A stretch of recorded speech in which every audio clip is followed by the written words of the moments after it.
Assalamualaikum warahmatullahi wabarakatuh. Baiklah, di sini saya akan menjelaskan tentang pemikiran rasionalisme klasik dan modern.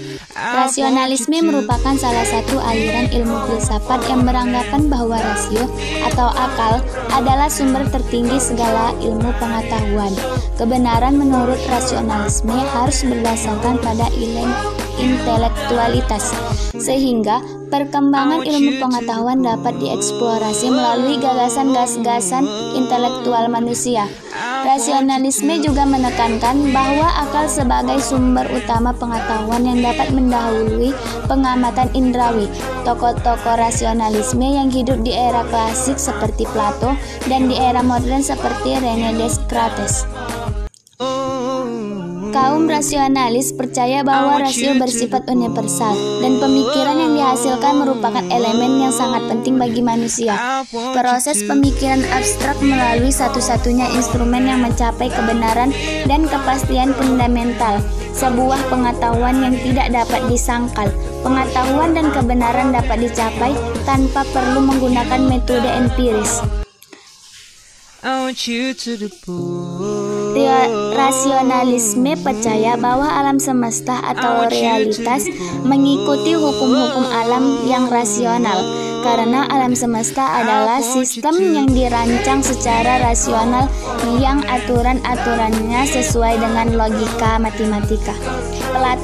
Plato berasal dari keluarga aristokrasi yang turun-temurun memegang peranan penting dalam politik Athena.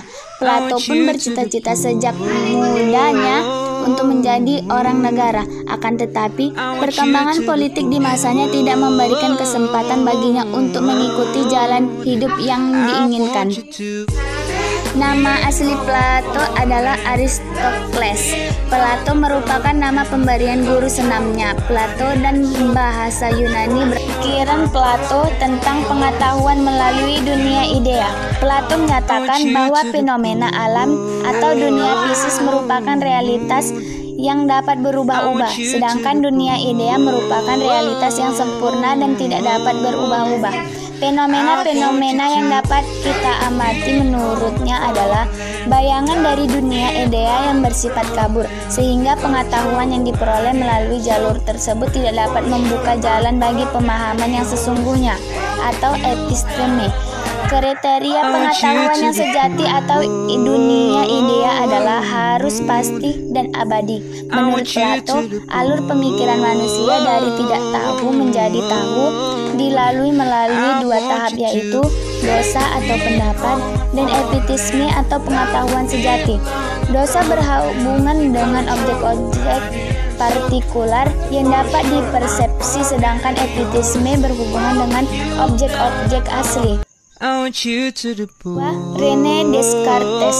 René Descartes lahir di La Haye-Totiraini atau Perancis Tengah dan merupakan anak ketiga dari seorang terlemen Bretagne. Tahun 1604 sampai 1612, Descartes belajar di Challenge des Justices de la Flesis tentang logika, filsafat, matematika, dan fisika.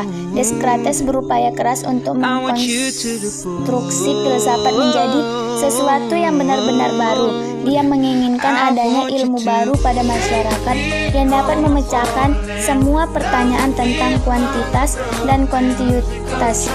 Baginya, membedakan kebenaran dan kesalahan adalah hal yang sangat penting dalam semua bidang pengetahuan, karena semua ilmu harus pasti dan jelas. Descartes berpendapat demikian karena pemikirannya banyak dipengaruhi oleh ilmu alam dan matematika yang berasas pada kejelasan perbedaan antara benar dan salah. Oleh karena itu, Descartes menganggap bahwa sesuatu yang dianggap benar harus jelas dan terpilah.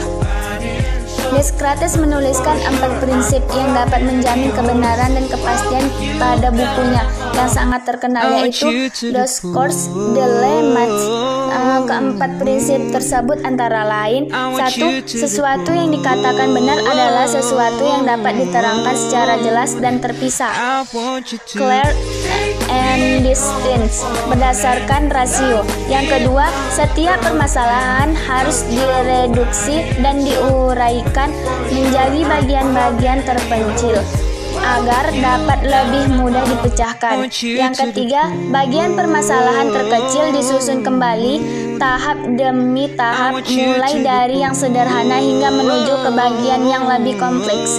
Yang keempat, merinci dan mengevaluasi kembali serta memastikan tidak ada bagian dari masalah yang terlewat.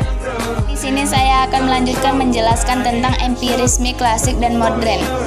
Empiris adalah doktrin atau pandangan yang menyatakan bahwa semua pengetahuan bersumber dari pengalaman. Ajaran-ajaran pokok empirisme diringkas sebagai berikut. Empirisme meyakini bahwa sumber pengetahuan adalah pengalaman. Empirisme menggunakan penalaran induktif Aristoteles. Aristoteles pernah mendirikan pusat penelitian dan pendidikan bernama Ilm, termasuk filsuf yang paling berpengaruh bagi orang-orang. Awalnya Aristoteles mengikuti filsafat Plato, namun akhirnya dia menemukan filsafatnya sendiri.